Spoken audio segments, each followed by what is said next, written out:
საშობაო ალილოს მსვლელობა გაიმართა ქვეყნის რეგიონებშიც, ქრისტეშობის მახარებლებმა ქალაქების ქუჩები მოიარეს და ტკბილეული შეაგროვეს.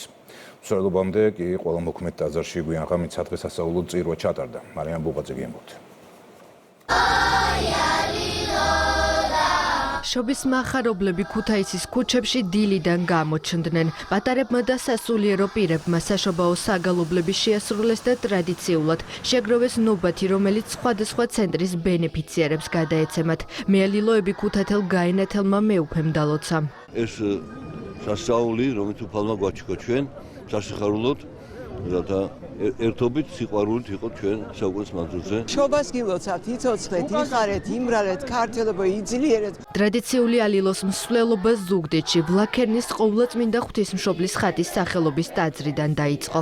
ალილოს მონაწილეთა საბოლოო დანიშნულების ადგილი ზუგდიდის ივერიის ყოვლადწმინდა ღვთისმშობლის სახელობის მშენებარე საკათედრო ტაძარი იყო, სადაც საშობაო წირვა აღავლინეს. მსვლელობისას შეგროვებული სურსათი სოციალურად დაუცველ ოჯახებს გადაეცემათ.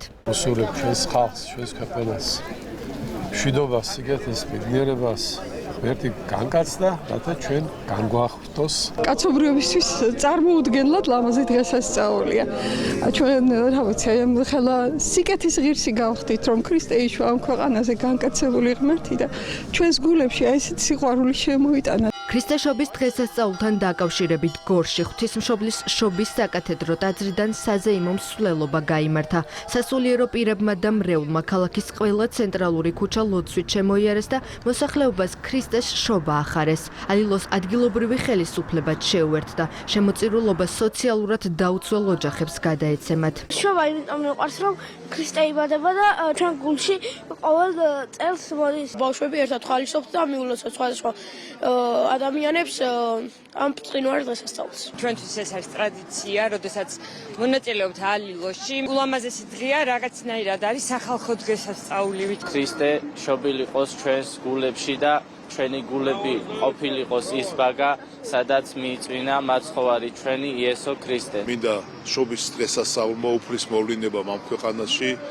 გაუთმოს ყველას გულები, დაანახოს რა არის მისი ამ ქვეყნად მოსვლის ფუნქცია და ვალდებულებები და ემსახუროს თავის ქვეყანას. გალობითა და ლოცვით აღნიშნეს შობის დღესასწაული ბათუმში. მომლოცველებმა მსვლელობა ბათუმის ღვთისმშობლის შობის საკათედრო ტაძრიდან დაიწყეს. შეგროვებულ საშობაო ნობათს ბავშვთა თავშესაფარს გადასცემენ. დღევანდელი დღე კიდევ ერთხელ გვაფიქრებს იმაზე, რომ მიუხედავად იმისა, რომ გვაქვს მოგდავის სხეული, გვაქვს უგდავის სული, შემოგვაბრუნებს ამ ქვეყნიურ საზრუნავებს, მიჯაჭვულებს შინაგანი განახლებისაკენ, ესე იგი სულიერი ღირებულებისაკენ, ურთიერთ სიყვარულისა და ურთიერთმიტევებისაკენ. საზეიმო მსვლელობა გაიმართა გურჯაანშიც. მომლოცველების სამების საკათედრო ტაძართან შეიკრიბნენ და ყველა ცენტრალური ქუჩა გალობით შემოიარეს. მსვლელობაში ადგილობრივი ხელისუფლების წარმომადგენლებიც მონაწილეობდნენ. შემოწირულობა სოციალურად გაჭირვებულ ოჯახებს გადაეცემათ. ქრისტე იშვა, მესია მოევლინა, მხსნელი მოევლინა, იმედი და სიხარული არის ჩვენს გულებში. ყოველწლიურად ჩვენ დავდივართ, ვაგროვებთ კბილეულს, ხილს, სანოვაკს და ვეხმარებით გაჭირვებულ ოჯახებს. მინდა ყველა სულიად საქართველოს მიულოცო დღევანდელი ბრწყინვალე დღესასწაული, უსურო გამთლიანება, ერთ მუშტად შეკვრა, ჩვენს გულებში, ჩვენს სულებში დაესადგურებული იყოს მშვიდობას, თანადგომას, სიყვარულს. საუკუნეების ტრადიცია შეუერთდა მარნეულიც. ქრისტეშობის მახარებლებმა ქალაქის ქუჩები მოიარეს და ტკბილეულობა შეაგროვეს. ღმერთი დამდავდა ადამიანის სხეული მიიღო, რათა ადამიანი მადლით განევრთო. და ეს არის უდიდესი სიხარული და ყველას ულოცავ. ალილოს მსვლელობამდე ქვეყნის ყველა მოქმედ ტაძარში გვიანღამით სადღესასწაულო წირვა ჩატარდა. სიყვარულისა და სიკეთის დღესასწაულს მართლმადიდებლური სამყარო საზეიმო ლიტურგიით შეხვდა.